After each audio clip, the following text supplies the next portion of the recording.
बिस्मिल्लाहिर्रहमानिर्रहीम। नाज़रीन अस्सलाम वालेकुम। मैं हूं आपका मेज़बान साबिर शाकिर, वफाकी दारुल हुकूमत इस्लामाबाद से कुछ ताज़ा तरीन इत्तलाआत और हम अपने आपसे शेयर करते हैं पाकिस्तान के हालात वाक़यात, सियासी सूरत हाल। और अब मामला पहुंच चुका है क्लाइमेक्स पे और इस सारे रजीम चेंज का क्लाइमेक्स होने वाला है और इसका इख्तियार आप लोगों के पास है, पाकिस्तान के अवाम के पास है, आप हर शहरी के पास है कि वो इस रजीम चेंज को कैसे अनडू करते हैं और इसको मनसूख कैसे करवाते हैं और वापस जो इक़्तिदार और इख्तियार छीना गया था गैर आइनी और गैर कानूनी तौर पे उसको वापस कैसे लेते हैं। ये सारे का सारा इख्तियार अब आप लोगों के पास आ चुका है। कुछ चीज़ें आपको इंफॉर्मेशन की बुनियाद पे आपको गाइड करूंगा, बताऊंगा कि आपने अगले 3 दिन करना क्या है, क्योंकि ये पाकिस्तान के मुस्तकबिल का मामला है, ये मेरे और आपके मुस्तकबिल का मामला है, ये पाकिस्तान की सलामती का मसला है, इस्तेहकाम का मसला है, तरक्की और खुशहाली का मसला है। अगर हम सही फैसला कर पाए तो पाकिस्तान तरक्की और खुशहाली की तरफ जाएगा और पिछले जो 22-24 माह से जो एक फाशिस्ट तर्ज हुक्मरानी मुसल्लत की गई वो सारी की सारी उससे निजात मिल जाएगी और हमेशा हमेशा के लिए निजात मिल जाएगी। क्योंकि मैं आपको ये बता दूं कि ये इलेक्शन जो है बड़ा ही इंपॉर्टेंट है। उसकी वजह है कि एक तरफ वो कुव्वतें हैं जो कि पाकिस्तान को स्टेटस को में रखना चाहती हैं, यानी कि पाकिस्तान में कोई तब्दीली ना आए, जैसा हम भेड़ बकरियों की तरह जिंदगी गुजार रहे हैं इसी तरह गुजारते जाएं और बारियां लेते जाएं, चेहरे बदलते जाएं, निज़ाम वही रहे, निज़ाम तब्दील ना हो। स्टेटस को का मतलब ये होता है कि जो है जैसा है बस इसी तरह ठीक है और आप इस घर को हमने ठीक नहीं करना, बल्कि थोड़ी बहुत अगर कहीं से कोई चिटखनी टूट गई, कोई दरवाजा खराब हो गया, उसको ठीक करवा लेना है, लेकिन इसकी इमारत को ठीक नहीं करना। और उसी बेबुनियाद जो है एक नैरेटिव, उस नैरेटिव की बुनियाद पे हमने इस मुल्क को आगे लेके जाना है। ये है एक अप्रोच।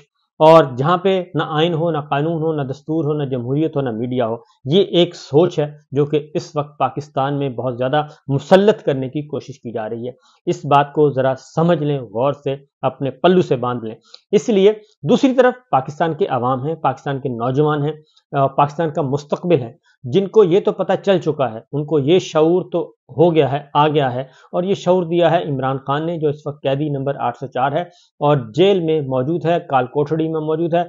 उसको सजाओं पे सजाएं सुनाई जा रही हैं और वो हर सजा पे मुस्कुराता है और उसको सुनता है और बर्दाश्त करता है। और वो कहता है कि मैं 8 फरवरी को इय्याका नअबुदु व इय्याका नस्तईन कहता है, और वो कहता है कि 8 फरवरी को इसका हिसाब, इसका फैसला पाकिस्तान के अवाम करेंगे।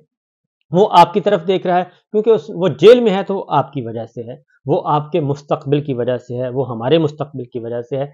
इसलिए आपने ये हर सूरत में अपने आप को जरा जिंदा व जावेद साबित करना है। ये बहुत बुनियादी बात है, क्योंकि पाकिस्तान के अवाम जो हैं वो ये नहीं चाहते, पाकिस्तान के अवाम नहीं चाहते। और सिर्फ पाकिस्तान का 1% भी नहीं है, 25 करोड़ में से 1% भी तबका नहीं है, 1% से भी कम तबका है जो कि पाकिस्तान के वसाइल पे काबिज है और पाकिस्तान के सिस्टम पे काबिज है।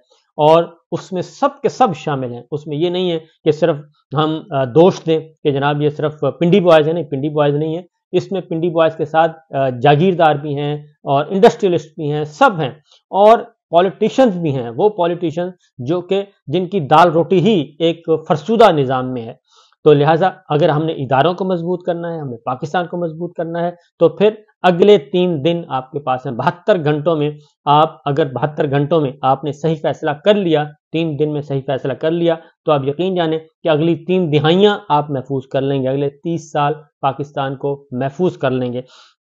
क्योंकि आपको इस दौरान, आपको थोड़ा सा मैं आपको बता दूं कि अगले खास तौर पे 48 घंटों में, क्योंकि इलेक्शन जो है, कंपेन, इंतखाबी मुहिम वो खत्म हो चुकी है, इनकी ग्राउंड पे कोई चीज़ नहीं है। तमाम मरी का जो जलसा मैंने देखा, मरी का जलसा भी फ्लॉप हो चुका है और मरी के अवाम ने भी नवाज शरीफ साहब को, मरीम साहबा को उस तरीके से वेलकम नहीं किया जिसकी इनको तवक्को की जा रही है, माजी में जैसे किया जाता था। वो गए हैं वहाँ पे, इस्तराहत फरमाई है, वहाँ पे कुछ मीटिंग्स भी हुई हैं और कुछ यकीन दहानियां हासिल करने की भी कोशिश की गई है, लेकिन वहां से वो हेलीकॉप्टर पे गए हैं, हेलीकॉप्टर पे वापस चले गए लाहौर। और अब वो सवाए इसके कि जोड़ तोड़ और इस तरह के करें, कोई अपने जो हैं उनके हैंडलर्स हैं और उनके इंटरनल एक्सटर्नल सारे उनको हिलाएंगे और हिला के उनसे मदद हासिल करने की कोशिश करेंगे। लेकिन ये बात ज़हन में रखिएगा, इस दौरान बहुत सारी अफवाहें आएंगी, बहुत सारी आपको खबरें मिलेंगी, फलां बैठ गया, फलां उठ गया, फलां दस्तबरदार हो गया, तो आपने इन बातों पे ध्यान नहीं देना, क्योंकि अब इस वक्त यही चलेगा, क्योंकि हो सकता है इंटरनेट स्लो कर दिया जाए, इंटरनेट सर्विस को स्लो कर दिया जाए और एक वक्त आए कि उसको बंद भी कर दिया जाए। तो उससे पहले पहले आप ज़हन में रखिएगा कि जो आपको जिन उम्मीदवारों ने आपको अप्रोच कर लिया है, जो निशानात दे दिए हैं, उन निशानात को और उसको आपने हतमी समझना है और हतमी समझ के उसको आपने लेना है। इसकी वजह यह है कि मैं आपको बता दूं कि इस वक्त हम क्यों कर रहे हैं।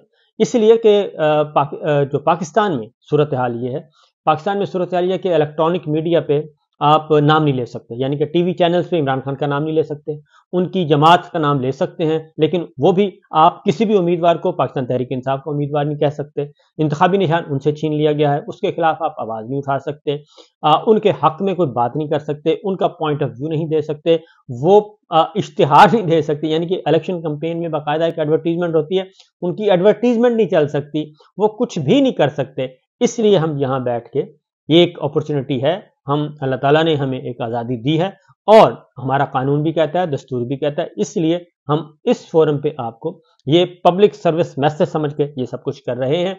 और इसको ध्यान में रखिएगा, क्योंकि जितने भी आपके इलेक्शन टीवी चैनल्स पे मैदान सज चुके हैं, इलेक्शन ट्रांसमिशन स्टार्ट हो चुकी हैं, तजियाकार भी आएंगे, कॉलम नवीस भी आएंगे, दानिश्वर भी आएंगे, पॉलिटिकल लीडर्स भी आएंगे, सब आएंगे, लेकिन उसमें एक पॉइंट ऑफ व्यू आप तक नहीं पहुंचेगा और वो भी लिमिटेड स्कोप है, चंद लोग हैं जिनको अलाउ किया हुआ है, सिर्फ वो आ सकते हैं, बाकी नहीं आएंगे।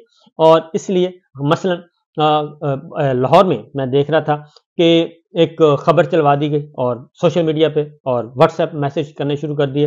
पीपी 146 है लाहौर का, जुनेद, वहां पे जुनेद रजाक है, वो लड़ रहे हैं इलेक्शन और उनका बेटा भी गिरफ्तार है और तवील अरसे से, और वो लड़ रहे हैं, पीटीआई के उम्मीदवार हैं। उनके बारे में एक चला दी गई कि जनाब वो बैठ गए हैं और वो हमारे हक में दस्तबरदार हो गए हैं। तो अलीम खान साहब ने या किसी ने चलाई, तो उनसे मेरी बात हुई तो उन्होंने कहा जनाब बिल्कुल ऐसा नहीं है और हम डट कर खड़े हैं और मैं तो इस वक्त अपना सारा काम मुकम्मल कर चुका हूँ, डोर टू डोर काम अपनी मैसेज पहुंचा चुका हूँ। एक बार दूसरी तरफ लोधना से उठाई हैं इफ़त सोमरो, कल उठा ली हैं, इलेक्शन कैंपेन के दौरान उनको उठा लिया गया। आज उनके भाई की तरफ से एक सोशल मीडिया मैसेज चला कि जनाब वो दस्तबरदार हो गई हैं। तो जब तक के अब इस वक्त कोई दस्तबरदारी का कोई सवाल ही नहीं है, क्योंकि बैलेट पेपर छप चुका है, ये दस्तबरदारी इस वक्त कोई दस्तबरदारी नहीं है। ये बात ध्यान में रखिएगा कि कोई भी अगर आपको कहता है कि मैं दस्तबरदार हो गया हूं या आपको बताता है कि वो दस्तबरदार हो गया, ऐसा नहीं है। तो दस्तबरदारी का टाइम खत्म हो चुका है, उनका बैलेट पेपर पर निशान मौजूद है। इफ़त सोमरो हों, पाकिस्तान तहरीक इंसाफ के कोई भी नामजद हैं, उनके निशान मौजूद हैं। तो आपने इन खबरों पे भी तवज्जो नहीं देनी और आपने स्ट्रेट फॉरवर्ड जो आपको कन्वे हो चुका है उसके अकॉर्डिंगली आप करें। क्योंकि मैं देख रहा हूँ कि पीटीआई की वेबसाइट पे वो बहुत ज़्यादा मेहनत कर रहे हैं, सब कुछ कर रहे हैं, वो इन्फॉर्मेशन पास ऑन कर रहे हैं और अपने सूबाई असम्बलियों के हल्के, कौमी असम्बलियों के हल्के और उनके नाम, उनका सब कुछ वो पहुँचा चुके हैं।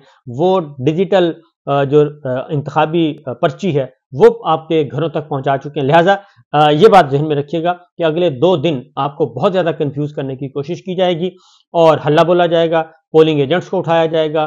पोलिंग एजेंट्स अपने आप को महफूज मुकामात पे रखें और अपने आप को बचा कर रखें और हाई कोर्ट्स, और मैं आपको फिर कहूँगा कि वकला जो हैं वो तैयारी करके रखें कि उन्होंने क्या करना है, क्योंकि पोलिंग एजेंट्स का रोल बड़ा बुनियादी है और अब उन्हीं पे हल्ला बोला जाएगा और ये खबरें डिसइंफॉर्मेशन फैलाई जाएंगी कि फलां आदमी बैठ गया, फलां उम्मीदवार बैठ गया, फलां उम्मीदवार बैठ गया। अब ये सारी बातें क्यों फैलाई जा रही हैं? इसलिए दूसरी बात एक और भी है कि ये थप्पड़ो थप्पड़ी हो रहे हैं और अवाम सवाल करते हैं, आगे से जवाब में थप्पड़ मारे जाते हैं पब्लिक को, और फिर इनके स्टेज पे लड़ाइयाँ हो रही हैं। मौलाना फजलुर रहमान साहब के स्टेज पे जब वो एक मिल रहे थे, उनके पीछे उनकी आपस में लड़ाई शुरू हो गई, एक तरफ वो मिल रहे थे और दूसरी तरफ वो उनके हमला कर रहे थे। तो ये भी हो रहा है, ये सारी की सारी फ्रस्ट्रेशन है, सब कुछ है। और फिर इस दौरान आपको एक और काम भी किया जाएगा, उससे भी आपने बचना है, नफ्सियाती हरबा और असाबी हमला। और वह है कि तमाम मुकदमात में सजाएं सुनाई जा चुकी हैं, इमरान खान साहब डटकर खड़े हैं और वो पीछे हटने के लिए तैयार नहीं है, कंप्रोमाइज़ नहीं कर रहे। वो 8 फरवरी का इंतज़ार कर रहे हैं कि 8 फरवरी को पाकिस्तान के अवाम देखते हैं क्या फ़ैसला करते हैं, कि वो भी वही सोच रखते हैं, वही राय रखते हैं जिसके लिए मैंने मेहनत की और जिसके लिए मैं जेल में बैठा हूँ। क्योंकि ये बहुत बड़ा इतराज़ किया जाता था कि इमरान खान जो है वो तो बाहर है, खुद बाहर हैं, खुद मज़े कर रहे हैं और कारकुनों को, रहनुमाओं को जेलों में डलवाया हुआ है। हाँ, उन्होंने वो कॉन्सेप्ट भी खत्म कर दिया, वो जेल में भी आ गए और जिस तरीके से उनको उठाया गया वो हम सब ने देखा। और ये किसी भी साबिक वजीर आजम के साथ ऐसा नहीं हुआ, किसी भी साबिक वजीर खारजा के साथ ऐसा नहीं हुआ, सिवाय जुल्फ़िकार अली भुट्टो मरहूम के। उनके साथ जुल्म किया, उनको फांसी के फंदे तक पहुंचाया, उनको सजाए मौत दिलवाई गई, सब कुछ किया गया। उसके बाद क्योंकि वो वजीर खारजा भी रह चुके थे, वजीर आजम भी रह चुके थे, तो ये है। लेकिन इस वक्त ये दूसरे इमरान खान साहब और शाह महमूद कुरैशी साहब, चौधरी परवेज इलाही साहब, ये सारे उसके बाद यास्मीन राशिद हैं, उमर सरफराज हैं और आलिया हमजा हैं, ये सारे के सारे लोग जो हैं, मियाँ महमूद रशीद हैं, सनम जावेद हैं, ये सारे लोग जेलों में क्यों पड़े हैं? ये इसलिए पड़े हैं कि ये चाहते हैं कि पाकिस्तान में तब्दीली आए और पाकिस्तान में जो जबर का निज़ाम है वो ख़त्म हो, झूठे बेबुनियाद मुकदमात ख़त्म हो और सिस्टम तब्दील हो। तो लिहाजा अगर आप चाहते हैं कि पाकिस्तान का निज़ाम तब्दील हो, पाकिस्तान में हकीकी तब्दीली आए और पाकिस्तान में ये जो फाशिस्ट और डिक्टेटरशिप जो है, ये गैर आइनी गैर कानूनी, तो फिर आप लोगों को 8 फरवरी को अपना हक अदा करना होगा, अपना फ़र्ज अदा करना होगा, क्योंकि इमरान खान साहब ने अपना काम कर दिया और जो रहनुमा जेलों में हैं और जो इस सारी जो जिद्दोजहद में और इस एहतजाज में जो अल्लाह को प्यारे हो गए, वो भी उनका भी कोई कसूर नहीं था बेचारों का, वो भी पुरअमन जिद्दोजहद कर रहे थे। तो बहरहाल देखना यह है कि इस दौरान फिर एक और खबर भी है जनाब, इलेक्शन के फौरन बाद वो 9 मई की बात की जा रही है। तो 9 मई से किसी को कोई इनकार नहीं है कि जिसने किया है उसको सज़ा मिलनी चाहिए, लेकिन जो बेगुनाह हैं उनको सज़ा नहीं मिलनी चाहिए और जिनके खिलाफ कोई केस है, free and fair trial, open trial होना चाहिए। पूरे का पूरा प्रोसिक्यूशन को जितना अथॉरिटी है, इसी तरीके से जो वकील सफाई हैं, जो जिन पे इल्ज़ाम है, उनको भी भरपूर मौका मिलना चाहिए, क्योंकि सबूत बहुत हैं। इस दौरान जो 9 मई के बाद जितने भी लोग गिरफ्तार हैं, उनके साथ क्या हुआ, वो एक अलग दास्तान है।